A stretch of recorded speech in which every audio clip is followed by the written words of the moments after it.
A gente, mais uma vez, estamos aqui no Entre Gestores, dessa vez com a entrevista com o candidato Wesley Guzmão, do PMDB, da coligação Uma Conquista Melhor.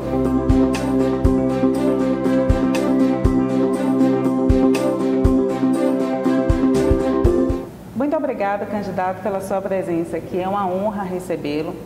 O Entre Gestores foi um projeto criado em sala de aula com alunos e fizeram 10 perguntas que nós vamos começar agora essas entrevistas, sempre com o foco na gestão da cidade. Essa situação do alvará é a mais fácil de ser resolvida. Se todos os problemas de conquista se limitassem à liberação de alvará, uma questão burocrática, isso dá para resolver na primeira semana de governo. Há uma dificuldade de comunicação, a comunicação foi interrompida nos últimos 20 anos e nós pretendemos abrir a prefeitura. Entendo que o diálogo é necessário para governar uma cidade como a nossa, uma cidade de 350 mil habitantes. Nós, isso é histórico, já implantamos um conselho consultivo de empresários, de empreendedores e que reclamam esta questão menor, uma questão pequena, insignificante em relação aos relevantes problemas da cidade. Eu diria que o grande problema da cidade não é um alvará que você pode resolver com um decreto. Eu diria e colocar pessoas para facilitar esta relação. Eu diria que o grande problema de conquista é a falta de água. Depois da falta de água na cidade, nós temos o problema também do aeroporto. Energia limpa, energia competitiva. Eu acho que uma cidade como a nossa, uma cidade de 350 mil habitantes, ela não pode ficar à mercê de uma situação como nós estamos vivenciando. A falta de investimento, de conquista, de atrair investimentos, não passa somente por a questão burocrática. E as empresas deixam de abrir aqui e vão para cidades vizinhas. Sim. E vão funcionar e vão trabalhar em conquista e a cidade perde, inclusive, os impostos, a arrecadação. Mas o grande problema é a comunicação e o grande problema é resolver a demanda do aeroporto, que vamos resolver, já tem sinalização que vamos resolver, e resolver também o problema da água. Recentemente eu estive em Brasília, eu não fui em Brasília agora somente em período eleitoral, eu fui em Brasília em junho, porque o aeroporto teve um impedimento e o presidente do movimento Conquista Pode Voar Mais Alto, Zé Maria Caires, depois de tentativas inúmeras com o governo do estado, ele não conseguia e o aeroporto não avançava, ele solicitou que eu fizesse um trabalho junto ao ministro Gedel Vira Lima, na época ele não era ministro, e ao deputado Lúcio, e pelo prestígio dos dois, fui recebido pelo ministro Moreira Franco da Aviação Civil e com menos de 30 dias resolveu o problema. Então nós esperamos que Vitória da Conquista seja tratada desta forma, sem improvisação, para avançarmos uma cidade próspera. E disse muito bem a indagação, eu estava vendo aí da formulação das perguntas, que Vitória da Conquista é uma cidade que tem gente empreendedora, que trabalha e avançou de maneira extraordinária. O PIB de serviços de conquista saltou de maneira significativa, porque era sustentado apenas pelo comércio, os investidores na área de saúde e educação, e depois veio a construção civil, possibilitaram esse avanço da cidade. E quando depende do poder público, um simples alvará, ele cria dificuldades.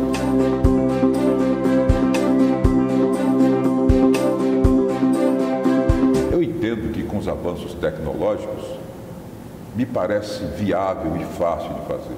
Um jovem de 12, 13, 14 anos e os empreendedores podem e devem ter no celular um aplicativo para você saber como os recursos chegam na prefeitura, aonde eles estão e como eles serão utilizados. A coisa pública pertence a todos nós. A prefeitura está fechada como um bunker, nós precisamos abrir.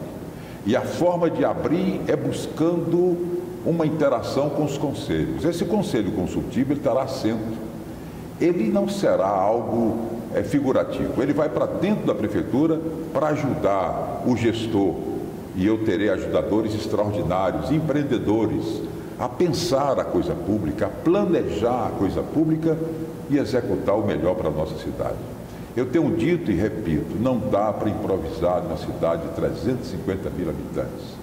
Temos que governar a conquista, isso é uma obrigação, como os melhores. Nós temos já uma assessoria extraordinária de uma técnica fantástica do SEBRAE, prefeito empreendedor. E nós temos também, em termos de planejamento, já estamos tendo assessoria na elaboração das nossas diretrizes simples e execuíveis. Nós temos um conquistense que morou nos Estados Unidos quase 50 anos. Ele é aposentado pelo governo americano, está no Brasil. Ele não está aqui porque não teve a oportunidade de estar, mas empresta assessoria competente à Prefeitura de Campina Grande, na Paraíba, Josemar Rodrigues. E voltando ao que eu dizia, ele é um aposentado pelo governo americano, do Banco Interamericano com sede em Washington, com um detalhe interessante. Ele é coordenador de projetos. Imagine que presente que nós não vamos ter aqui em Vitória da Conquista, um homem desta envergadura, com conhecimento, para ajudar a gente a planejar a Vitória da Conquista e governar bem essa cidade. Tem uma pergunta agora sobre educação, candidato, de um aluno de pós-ADM, que é a nossa pós-graduação. O que o senhor tem pensado a respeito da educação municipal em Vitória da Conquista na sua gestão? Cabe à Prefeitura, ao gestor, o ensino fundamental. Nós precisamos de creches e precisamos melhorar o IDEB. É verdade que a Conquista melhorou um pouco o IDEB, porque foi implantado aqui, de maneira precipitada e equivocada, a aprovação automática, eliminando a meritocracia. A meritocracia de desempenho, pelo menos nos últimos 20 anos, nunca funcionou. E a meritocracia de avaliação, eles eliminaram, depois retornaram, mas ficou grande prejuízo. É verdade que a Conquista melhorou, mas as crianças não passam de ano. Vamos imaginar que vamos estabelecer uma média 6 ou uma média 7. Se as nossas crianças tinham a média 2 e agora a média 3, não passam de ano. Nós precisamos avançar, envolvendo pais, estimulando os professores. Nós não temos, inclusive, um plano de cargos e salários. E há uma grita dos professores e do sindicato que nós precisamos contemplar. O prefeito de Salvador, considerado hoje o melhor prefeito do Brasil, ele fez uma revolução na educação. Ele tirou Salvador da 27ª posição entre os estados, o último para 17º. Requalificou as escolas, climatizou algumas salas em função do forte calor de Salvador. Envolveu os pais, buscou uma parceria muito interessante com a Fundação Ayrton Senna, e nós sabemos que a irmã do Ayrton Senna, a Viviane Senna, ela é entusiasmada com a educação. Por que não em Conquista firmarmos uma parceria, se é uma parceria de sucesso com todas as prefeituras do Brasil? Vamos sair do discurso, do palanque, aquela história que educação é prioridade, mas só na pregação e só na campanha. Precisamos valorizar a educação. As nossas crianças, os pais esperam um resgate da qualidade de ensino. E nós vamos debruçar sobre isso. E já estamos estudando e temos pesquisadores interessantes, técnicos fantásticos em educação, apaixonados pela transformação. Nós queremos devolver a qualidade do ensino das nossas escolas municipais. Uma pergunta sobre economia. O PIB de Vitória da Conquista gira em torno de comércio e prestação de serviço, o senhor mesmo acabou de falar. Quais são suas propostas para trazer uma maior versatilidade, principalmente resgatando a história de Vitória da Conquista em relação ao agronegócio? Veja só, o nosso PIB é o 6º maior. E a nossa contribuição do agronegócio é uma contribuição pífia. O serviço chega a quase 60%. E eu diria que o agronegócio não chega a 6%, 5,5%. Deveria dar uma contribuição maior. O agronegócio hoje é o grande sustentáculo da economia nacional. Mas o que nós estamos vendo aqui? Que produtores de grãos, de milho, de café, de feijão, sendo caçados pela polícia, porque eles estão irrigando a terra. Irrigando para produzir grãos, produz riquezas, vai fixar o homem ao campo. Estamos vendo esse inchaço da cidade por falta de oportunidades no interior. Sim. E aí voltamos à situação da água, que é a prioridade principal. Em primeiro lugar, segundo, terceiro, quarto, 20º, é água. Nós precisamos de água. Com água, nós vamos ter irrigação. Não dá mais, em função das mudanças climáticas em Vitória da Conquista, A Unicamp traçou na década de 70 para implantar a cafeicultura uma curva climática que impressiona. Você sai, em 20 quilômetros você tem Caatinga, o Cerrado, o semiárido, com todas as características do Nordeste, da seca, inclemente. Nós temos o Mata Cipó e mata, Conquista era encosta de mata. O café devastou as nossas matas. E uma mudança das condições climáticas. Ora, com água, nós vamos ter a produção agrícola. Porque o café sequeiro e outras culturas, nós não estamos tendo que importar os produtos, que encarece. E principalmente a produção local, que vai fixar o homem, gerar emprego, renda, nós estamos vivenciando um problema com tanta água que Vitória da Conquista tem. A Conquista é uma terra abençoada, distante de Conquista, mas não muito distante, a 110 quilômetros, tem o Rio das Contas, que passa ali exatamente em Sussuarana. Banhando o município de Conquista, você tem o Rio Pardo. Nós temos aqui em Conquista, a nascente do Rio Verruga, o Rio Catulé nasce em Conquista, o Rio Choça. Nós temos tanta água, e a Barra do Choça a 30 quilômetros, e precisamos de uma barragem, que é a barragem do Rio Catulé. Já temos o mais importante e difícil, que é exatamente o projeto e a licença ambiental, faltando os recursos, e nós entendemos. Eu estive de novo agora, recentemente em Brasília, e conversando com o ministro da Integração Nacional, o ministro Helder Barbalho. Ele dizia que das prioridades no Nordeste, das grandes cidades que vivem o problema angustiante da falta d'água, e não só para a cidade, mas também para a agricultura, Campina Grande foi colocada como uma prioridade, e nós conseguimos colocar Conquista também como uma das prioridades do governo federal já para o próximo ano.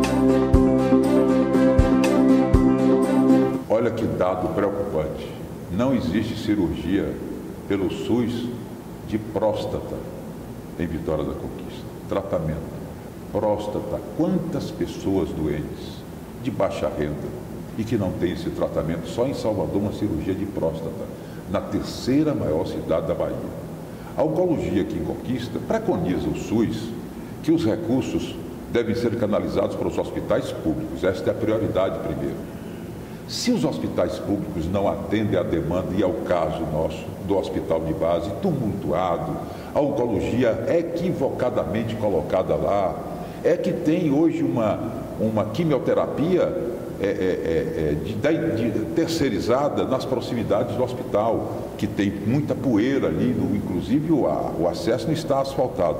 Mas porque o governo do estado da Bahia, a gente vê a propaganda belíssima, mas na prática a ineficiência. Então estava dizendo que preconiza o SUS que os recursos devem ser canalizados para os hospitais públicos.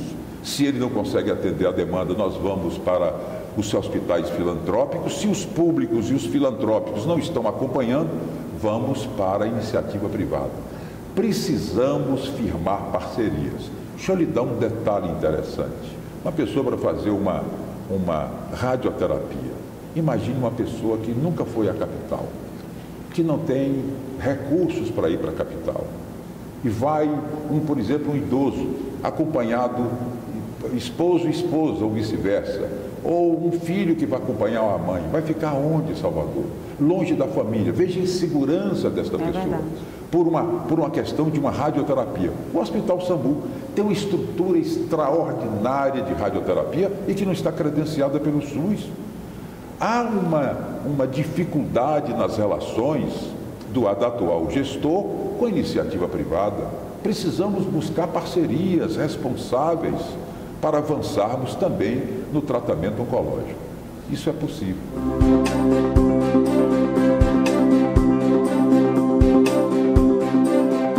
Realmente o quadro nacional é um quadro preocupante, mas já melhorou tanto com o novo governo. É verdade que o novo governo não goza de popularidade, mas goza de credibilidade. O mercado acalmou, interno e externo. A bolsa subiu, o dólar caiu. Isso representa uma economia extraordinária, um avanço para o país. Com outro detalhe, o governo federal e Conquista ela ganha diretamente com isso. O governo federal retomou o Minha Casa, que estava estagnado por falta de recursos, porque o Brasil está quebrado. Quebraram o país, quebraram a Petrobras, o Banco do Brasil, a Caixa Econômica Federal, um aparelhamento que destruiu a nação brasileira, e nós estamos vendo o Brasil rapidamente sendo restaurado. Em função da questão econômica, nós temos aqui na Bahia, bem perto de Conquista, cemitérios de trilhos da FIOL, que passava aqui em Conquista.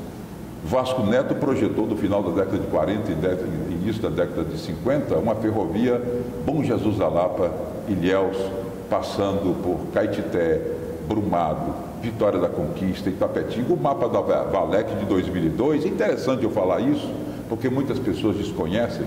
O mapa da Valec, quando Paulo Souto era governador, em 2002, mostrava a FIOL passando por Vitória da Conquista. E entre Itapetinga e Brumado tinha uma bifurcação, porque os ambientalistas de Ilhéus estavam resistindo. Não queria a chegada da FIOL lá, o porto lá. E o governo estava debatendo, não fosse Ilhéus, seria em Belmonte, daí parar entre Itapetinga. Neste ínterim, enquanto tinha a dúvida, Jequié conseguiu tirar a FIOL para a cidade. Nós perdemos porque não tivemos ninguém. A nossa força política foi omissa, inoperante e não brigou para que a FIOL ficasse aqui. Mas falando da FIOL, nós vamos ter benefícios para o emprego e para a economia. O verdadeiro cemitério de trilhos que nós temos, a 110 quilômetros de Conquista, ali em Itanhaçu, será retomado agora, o governo federal está anunciando. Então essas medidas são medidas que refletem diretamente na prefeitura. E a prefeitura precisa estar em sintonia com a modernidade. Eu estava falando aqui, me parece que essa pergunta já está respondida lá, quando você fala em comunicação, envolver a sociedade, debater a economia, ter prestígio político que nós não temos. O alinhamento não significa prestígio. No alinhamento político que nós tivemos aqui, governo municipal, estadual e federal, quando era presidente a sua excelência Dilma Rousseff, nós não ganhamos, nós perdemos, não conseguimos sequer inaugurar um aeroporto. Esse aeroporto tem duas etapas interessantes. A primeira etapa dos recursos, quem canalizou os recursos para o aeroporto? Antônio Carlos Magalhães Júnior. Ele e o filho, Assemineto, quando era deputado federal, hoje é prefeito de Salvador, fruto da articulação, eles canalizaram 60 milhões. Essa foi a primeira etapa do aeroporto. Outra etapa importante foi o nó que eu já falei. Eu fui a Brasília em junho, não era deputado, era apenas apresentador do programa Resenha Geral da Rádio Clube. Eu fui lá e fui recebido por Moreira Franco e desatamos o nó. E a terceira fase agora, que nós fomos de novo a Brasília, fui recebido lá pelo ministro da Aviação Civil, na verdade o secretário da Aviação Civil, Dario Lopes, e em função dos 398 milhões que o deputado Lúcio Vieira Lima canalizou, ele que foi relator da medida provisória, nós conseguimos colocar a Conquista como prioridade na primeira licitação do próximo ano para a conclusão do aeroporto. São detalhes da prefeitura que fortalecem a economia. Muitos industriais não vieram ainda em Conquista por falta de água e por falta de um aeroporto. A outra pergunta, eu acho até que o senhor já encaminhou bastante nela, mas é justamente o seu projeto para a industrialização de Vitória da Conquista, o incentivo à indústria de Vitória da Conquista. Nós temos um polo industriais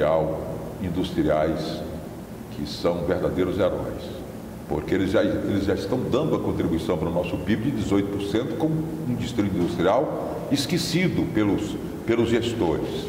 E para piorar a situação, aprovaram recentemente uma taxa de 50 centavos por metro quadrado de uso de solo. Não foi aprovado na Assembleia com meu voto, eu votei contra.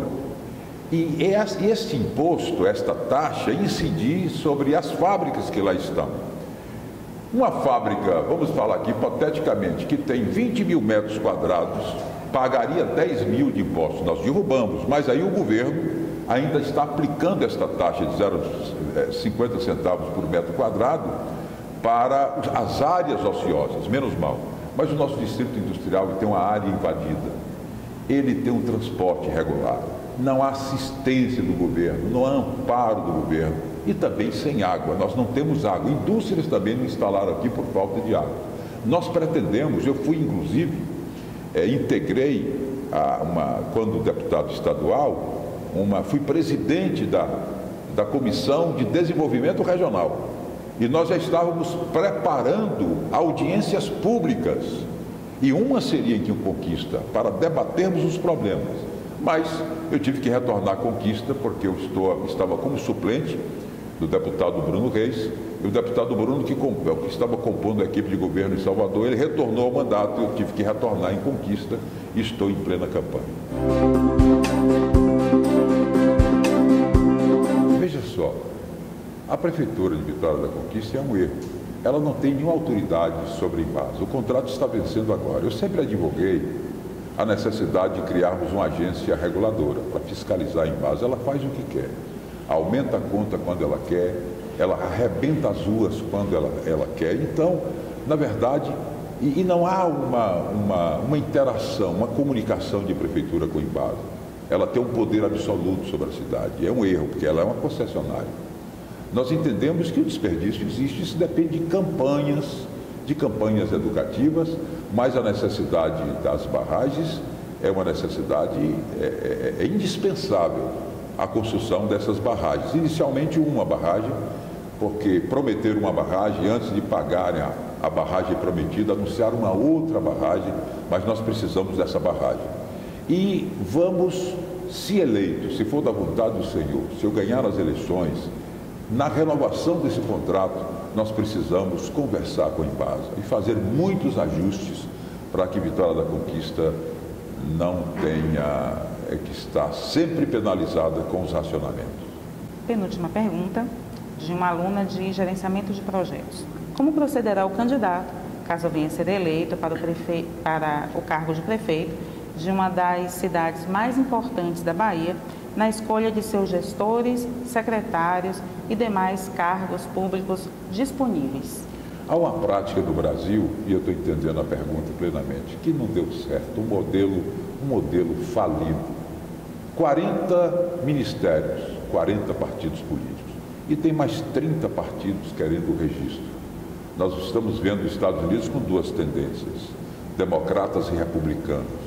Vários países na Europa com 2, 3 tendências. O Brasil tem 40 partidos e quer mais. Há um vício. A liderança política, ele fomenta a criação de uma agremiação política para fazer negociado. E trata como se estivesse vendendo abacaxi ou banana ou melancia na feira. Procura um candidato e diz, olha, eu tenho meu partido tem 1 minuto e meio na televisão, ele se acha já um Roberto Marinho. E vem vender o tempo do rádio na televisão. E aí o que o candidato faz? O candidato começa a lotear. E quando ele vai governar, não é ele que escolhe o secretário, é o partido político. Durante 20 anos, vários presidentes de partidos políticos eram secretários.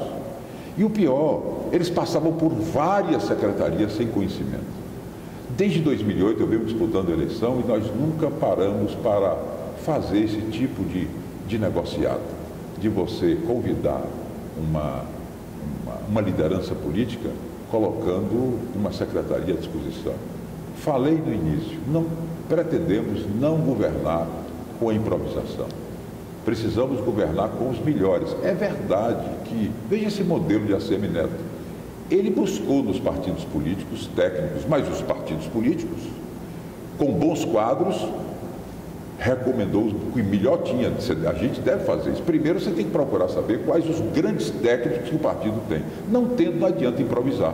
Ele não pode ser secretário porque ele é presidente de um partido. Tem que ter conhecimento, preparo, porque a cidade requer uma gestão moderna. E não dá para governar improvisando. E não dá para governar sempre, no caso, evitando as improvisações com quem não conheça, quem não tenha qualificação, conhecimento para transformarmos uma gestão. Olha, desde 2012, aliás, 2008, mas 2012 eu intensifiquei aqui o debate e que o atual gestor não entendeu, tá? Eles não entenderam o nosso pensamento. Em 2012 eu não disse que ia implantar a VLT, eu disse que Conquista precisava pensar VLT e BRT. Sim. Porque era uma forma de preservarmos os poucos caminhos existentes para que nós pudéssemos, agora já está implantando BRT e VLT, como fez Feira de Santana, que teve competência para isso. Acharam um absurdo. Por que o absurdo? Eu me lembro que a cidade de Sobral, no Ceará, implantou o VLT com 180 mil habitantes. Vitória da Conquista, com as ruas estreitas no centro, o futuro de Conquista é VLT, a gente precisa pensar em BRT. Preservar os poucos caminhos existentes e já buscar alternativas, porque o nosso centro é muito travado. Eu sempre gosto de citar um exemplo. A empresa Aviação Vitória trouxe um ônibus articulado de apenas 19 metros de comprimento, ficou entalado nas ruas de Conquista. Ele não pode passar no centro da cidade, um veículo de 20 metros de comprimento. Então precisamos pensar a Conquista. Quer ver um exemplo que a mobilidade urbana não avança e não avançou em Conquista? O bueiro sobre a Rio Bahia. Aquela obra é uma obra da final da década de 50, início da década de 60, quando a Rio Bahia foi inaugurada em 1963. Ali era para escoar água da Serra do Periperi. Não morava ninguém, absolutamente ninguém, do outro lado da Avenida Presidente Dutra Rio Bahia, que corta Vitória da Conquista hoje ao meio como uma laranja. Aquilo era um bueiro, uma galeria para drenagem da água que caía na serra. Hoje é uma passagem conflitante, tem brigas ali. Pediram à prefeitura, a prefeitura disse que era com a Via Bahia devolveu para a prefeitura, e eu fui numa audiência pública na Câmara e como deputado e vi a NTT declarar que é com a prefeitura. Então falta, sabe o quê? É atitude. Se eleito, é uma obra que nós precisamos rapidamente resolver, abrir e facilitar a travessia da cidade de um lado para o outro. E, portanto, mobilidade urbana, nós também não vamos improvisar. Vamos convidar um urbanista, pessoas especializadas em trânsito, vamos trabalhar evitando as improvisações. Mais uma vez, gostaríamos de agradecer sinceramente a sua disponibilidade. É realmente um debate dos nossos gestores, alunos dos MBAs, com o futuro gestor. Desejamos sorte na sua empreitada e que o senhor consiga atingir seus objetivos, e gostaríamos que o senhor deixasse a sua mensagem final para os nossos gestores. Eu quero agradecer em estar aqui. E quando eu falo que não dá para improvisar, eu estou aqui em um templo de conhecimento, de pesquisa científica, e precisamos estar antenados com a modernidade e escancarar a prefeitura para o diálogo. Saio daqui muito feliz. Eu estou numa caminhada onde eu venho falando que não vou debater pessoas, quero debater a nossa cidade, tantas prioridades, tantos problemas e que nós precisamos resolver. Eu tenho dito que estamos numa caminhada com paz. Se eleito, não vamos governar com ódio, não vamos com revanche, não vamos perseguir quem quer que seja. Portanto, agradeço a Deus por estar aqui e que Deus possa abençoar essa instituição, a nossa cidade. Um grande abraço, muito obrigado. Nós que agradecemos.